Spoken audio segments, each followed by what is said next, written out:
Jadi jadilah perempuan-perempuan seperti Siti Maryam, teman-teman sekalian, menjaga kehormatan kesucian dirinya. Caranya gimana? Pertama adalah Al-Ahzab 33, waqarna fi buyutikunna. Engkau paling baik berada di lantai rumahmu sendiri. Keluar rumah boleh untuk urusan penting, urusan syar'i, urusan yang bermanfaat bagi umat. Setelah engkau mendapatkan restu dari orang tuamu masih gadis atau sudah menikah, engkau dapat restu izin dari suamimu. Kedua, Al-Ahzab 59. Engkau boleh untuk keluar rumah, teman-teman sekalian, engkau ingin menjadi wanita-wanita yang baik misalnya. Berikutnya yang kedua adalah menutup auratmu dengan baik.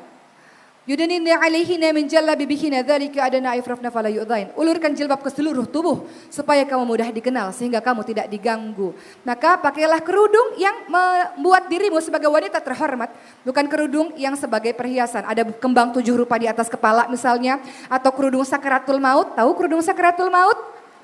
Kesana susah, kesini susah, nyekek. Ya, kerudungnya dicekak, kerudung sakratul maut. Ada yang pakai di sini? Mohon maaf kalau tersungging ya. Pakai kerudung. Fungsinya Al-Ahzab 59 adalah melindungi dirimu sendiri, bukan sebagai perhiasan. Jadi nggak usah ribet pakai kerudung. Ada orang ribet pakai kerudung, pentulnya 20. Giliran azan Allahu Akbar nih gimana mau wudu ya? Susah nih pakai kerudung 2 jam nih. Akhirnya wudunya begini. Takut kerudungnya rusak, teman-teman sekalian. Kerudung sebagai pelindung, bukan sebagai penghias. Dan engkau ingin jadi wanita suci, mulia, terjaga, teman-teman sekalian. Apa yang kau lakukan tidak berkhalwat, tidak berdua-duaan, tidak ikhtilat, tidak campur baur. Sebagaimana anak-anak Nabi Syuaib alaihissalam dalam surah Al-Qasas, surah ke-28, ayat ke-25. Bagaimana mereka menjaga kesucian diri mereka, teman-teman sekalian. Ketika berjalan, wajar saja. Dan berbicara singkat, padat, jelas kepada laki-laki ajnabi, bukan perempuan-perempuan yang aku lagi ada masalah nih, siapa? Akhi, aku lagi ada masalah dengan suamiku sendiri, tolong aku akhi. Atau para gadis, selamat buka puasa akhi, jangan lupa sholat tahajudnya ya, dan sebagainya. Apa yang kau lakukan? Melemah lembutkan suaramu di depan laki-laki ajnabi, apalagi di depan suami orang. Ada gak yang gitu? Di sini semuanya wanita suci terhormat insya Allah. Jangan pernah berlindung pada Allah dari pelakor dan jangan pernah jadikan diri kita sebagai seorang pelakor insya Allah. Baik, tahu pelakor? Kok gaul? Apa pelakor? Perebut laki orang, nggak ada kerjaan sih soalnya jadi suka ganggu suami orang.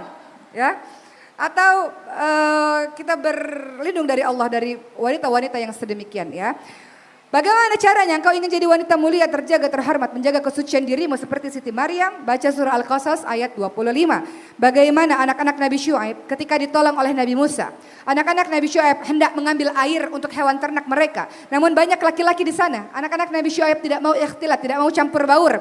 Maka anak-anak Nabi Syuaib pun didatangi oleh Nabi Musa alaihissalam dan Nabi Musa tolong kedua perempuan tersebut. Lalu apa yang dikatakan oleh anak Nabi Syuaib ketika ditolong oleh seorang laki-laki? Apakah mereka mengatakan, makasih ya Allah kamu tuh baik banget. Kalau nggak ada kamu aku nggak tahu deh kayak gimana hidup aku. Makasih ya ampun. Apakah begitu?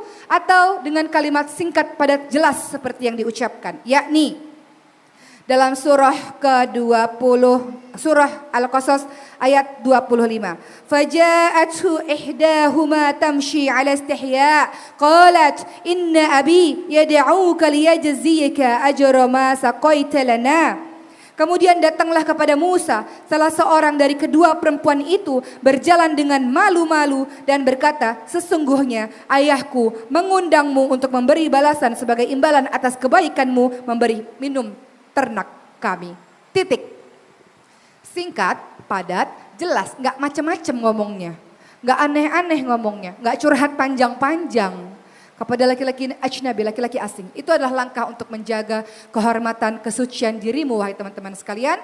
Dan Siti Maryam juga termasuk orang yang sabar, tabah, luar biasa ketika menghadapi fitnah yang sangat keji. Ia difitnah ketika lahir bahwa Nabi Isa alaihissalam dalam gendongannya pulang ke Palestina, ke kampung halamannya. Orang-orang mengatakan, engkau wanita pelacur, engkau wanita penzina, orang tuamu baik, engkau berasal dari keturunan baik. Bagaimana engkau punya anak gak punya suami?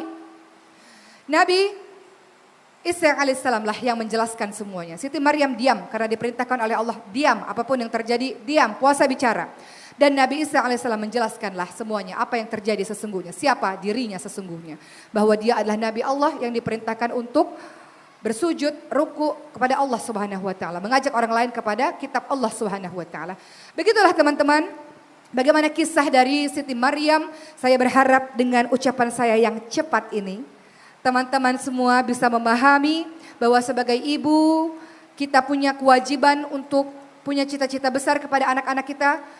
Dengan nama yang baik, dengan doa yang baik, dengan pengasuhan yang terbaik, dengan nutrisi makanan yang terbaik untuk anak-anak kita. Setiap orang tua ingin anak-anaknya jauh lebih hebat daripada orang tuanya, betul?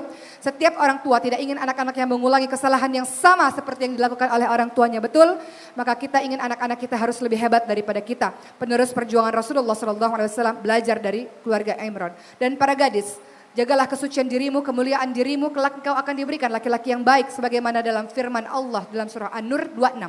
Perempuan baik-baik untuk laki-laki baik-baik, laki-laki baik-baik untuk perempuan baik-baik, perempuan keji, laki-laki keji untuk perempuan yang keji. Jaga kemuliaan dirimu, kesucian dirimu, engkau mahal teman-temanku. Engkau mahal dan engkau berharga. Jangan sampai engkau rusak kesucian dirimu dengan perkara hawa nafsu yang cuma beberapa saat saja. Kita menjadi wanita baik dan laki-laki baik pun akan datang kepada kita.